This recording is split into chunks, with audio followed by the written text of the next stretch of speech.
Moving on to question 7, you'll notice that this question is for honors only. So if you're not in honors, you can stop watching the videos now. You can watch if you want to, of course, but these are only required for honors. So number 7, a 2,400 kilogram truck moving 45 kilometers per hour west is struck by a 1,200 kilogram car moving 60 kilometers per hour at 140 degrees. They stick together as a result, and we're trying to find their velocity afterwards. So they stick together, so it's inelastic. Inelastic, of course, you should know by now, mv plus mv equals mv. See if I can zoom in a little bit. Okay, so basically you have a 2,400 kilogram truck. Here's your truck, and it's moving west. Oops, it should be going this way. So it's moving west at a certain speed, 45 kilometers per hour, and it's struck by a 1,200 kilogram car moving 60 kilometers per hour at 140 degrees. So if you imagine this is your quadrant or your graph, 140 degrees is somewhere around in here. So the car is moving this way, and eventually this car is going to hit this truck. They'll stick together and probably move off something like this or like that. And so that's what's happening. Since it's two-dimensional, remember we have to set up an x component and a y component. So we'll do the x first. mv plus mv equals mv. So that first car has a mass, the truck has a mass of 2,400. Oops, there's a v right there. That's the velocity of the truck. Plus the car is 1,200. That's the velocity of the car. And then after they collide, they interlock, so their mass is 2,400 plus 1,200, 3,600, and we're looking for the velocity. So these are the velocities before, so let me read those again. A 2,500 kilogram truck moving 45 kilometers per hour west. So this truck is moving west. West is an x component, and it's moving at 45 kilometers per hour. I'm going to make it negative because it's west. This 1,200 kilogram car, the velocity of the 1,200 kilogram car is 60 kilometers per hour at 140 degrees. So what we actually have to do with this velocity is break the velocity up into its x and y components. So remember, x is the cosine, so 60 times the cosine of 140, and y is 60 times the sine of 140. Now I realize we're not doing the y component yet. I'll do that in a minute. Let's go ahead and do this x component. So 60 times the cosine of 140 is negative 45.96, negative 45.96. So this, not degrees, kilometers per hour. So 45.96, that's the velocity of the 1,200 kilogram car in the x direction. That goes right here, negative 45.96. And then we're looking for velocity. So that's the setup for my x component. I'll go ahead and solve that. So we'll go ahead and solve that. 2,400 times negative 45 is negative 108,000. So I just did 2,400 times negative 45 and got negative 108,000. I went ahead and typed in 1,200 times negative 45.96 and got negative 55,000. And so I'm going to solve that. Negative 108 plus negative 55, 152. So that gives you, this becomes negative 163, 152 equals 3,600 V. So solving for V, the velocity in the x direction is negative 45.32. So after the truck and the car collide, they're moving in the x direction with a velocity of 45.32 kilometers per hour. And so it's negative and it's in the x direction. Negative 45.32 kilometers per hour in the x direction, so west. So that's the x component. We need to do the same thing with the y. mv plus mv equals mv. It's inelastic. So remember, the truck's mass is 2,400. That's V. Plus the car's mass is 1,200. That's V. And then when they combine together, it's 3,600. And then that's the V in the Y direction after they collide. So this is the truck. And if you recall, the truck was moving west. That was what the problem originally said. If it's moving west, it's got no velocity in the y direction, so that's why that's 0.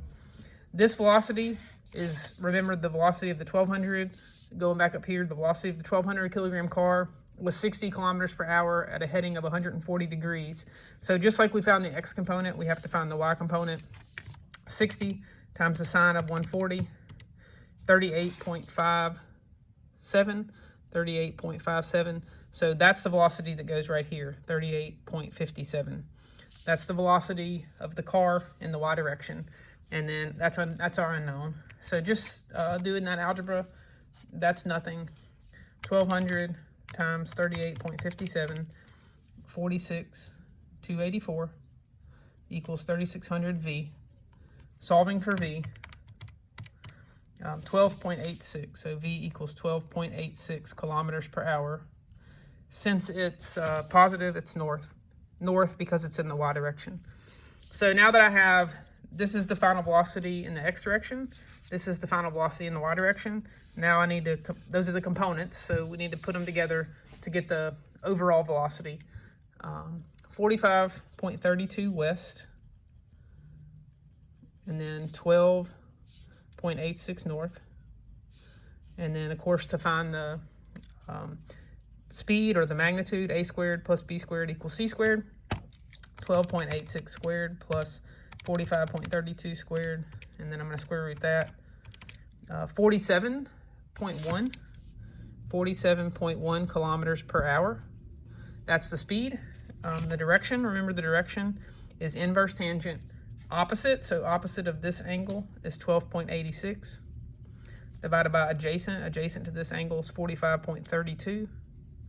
And so when I type that in, 12.86 divided by 45.32.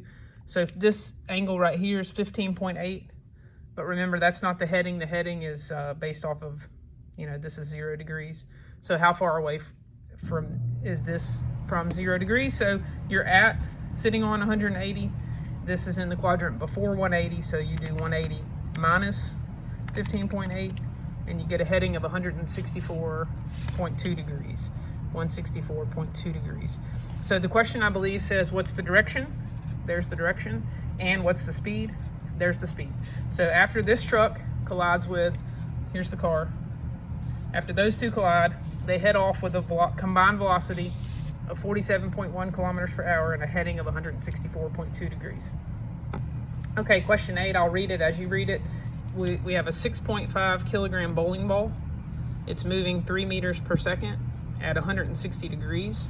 It collides with a 9.3 kilogram bowling ball moving 2.5 meters per second at 35 degrees. And so after the collision, this 6.5 kilogram ball after the collision moves off. This is my initial velocity. After the collision, this 6.5 kilogram ball moves off with a speed of 1.6 meters per second at 70 degrees. And then what is the final velocity of this ball? So this is what I'm looking for. Now it doesn't say that they interlock, so this is an elastic collision. They bounce apart. But essentially, let me just show you what's happening. This first bowling ball is moving with a heading of 160 degrees. So this bowling ball is kind of rolling this way. That's 160 approximately. And then this other 9.3 kilogram ball is moving 35 degrees. So that's in the first quadrant, but it's kind of like basically coming like this. And then ultimately they're going to collide. And then after they collide, this first ball is going to kind of move off like that. And then the second ball, that's what we're trying to figure out what it does. So it's elastic. So you should know mv plus mv equals mv plus mv. We have to do the x and y component. So for x, 6.5 times the velocity plus 9.3 times the velocity equals 6.5 times the velocity plus 9.3 times that velocity. That's my unknown, this one right here. That's my unknown. And so now we need to calculate this velocity, and this velocity. Remember, to find the x, it's cosine, and to find the y, it's sine. So I'm not going to write it out, but I'm going to type it in my calculator. So for this right here, 6.5, this one, I'm going to type in 3 times the cosine of 160. So you can see that there. 3 times the cosine of 160 to get this velocity. Negative 2.82. I'm going to do the same thing for this velocity. It's this, 2.5 cosine of 35. 2.5 cosine of the 35 degrees. So 2.05 goes in that velocity. And then I'm going to do the same thing for the after collision right here. For the 6.5 kilogram ball, it's these two. 1.6 cosine of 70. 1.6 cosine of 70. 0.55 goes right here. And as I already said, that's my unknown. Okay. I'm going to solve that in a minute, but let's go ahead and do the y component. So the same setup, 6.5 times v plus 9.3 times v equals 6.5 times v plus 9.3 times v.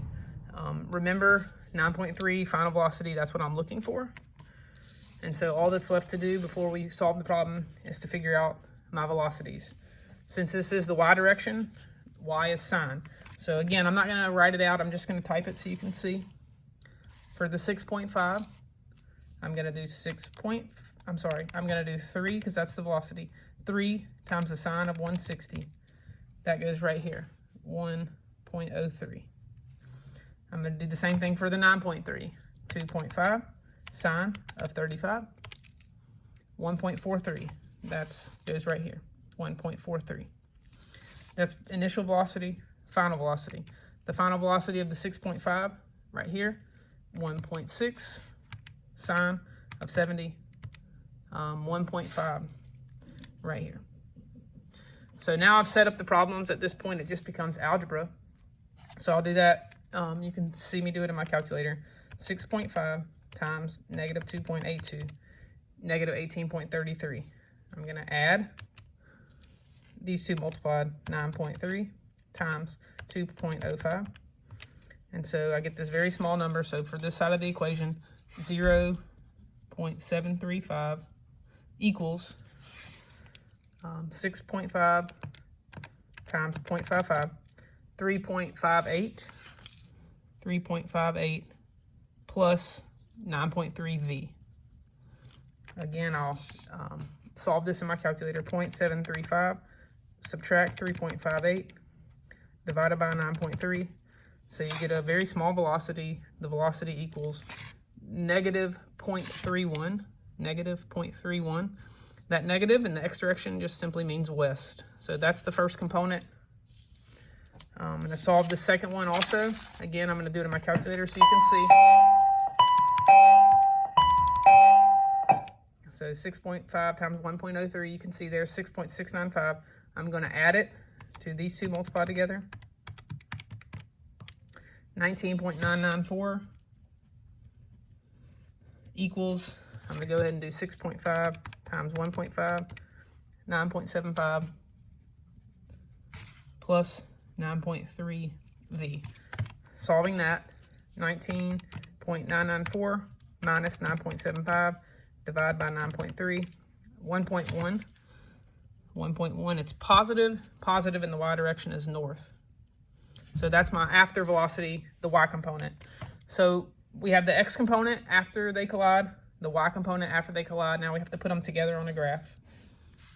So 0.31 west, so this way, 0.31, 1.1 north, 1.1. To find the speed, remember, is a squared plus b squared equals c squared. So I'll do it on my calculator, 1.1 squared plus 0.31 squared. Y'all messed up. 1.1 squared plus 0.31 squared. And then we're going to square root that.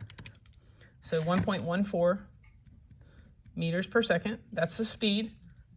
And then we need to find the direction. Remember, the direction is inverse tangent. Opposite of this is 1.1. Adjacent is 0.31. So second tangent 1.1 divided by 0.31 is 74.3 degrees approximately. That's this. That's not the final direction though, because it's in the second quadrant. So we're sitting on 180. That's your key number. We're in the quadrant before 180. So 180 minus 74.3, 105.7, 105.7 degrees is the heading. So these are the two answers. What does that mean is, remember, after these two balls collide, this first ball, this is the 6.5. It heads off that way, 70 degrees. The second ball, when it hits, it slides off at 105 degrees. So it slides off kind of like, remember, this is 90. It actually bounces off that way, which makes sense. It's like two things collide. If two balls, let me see if I can get it in the camera. If two balls come at each other like this, and then they bounce apart like that. So that's essentially what's happening. 6.5 is moving that way. The 9.3 is moving the opposite direction. So they hit, and then they bounce off. And that's question 8.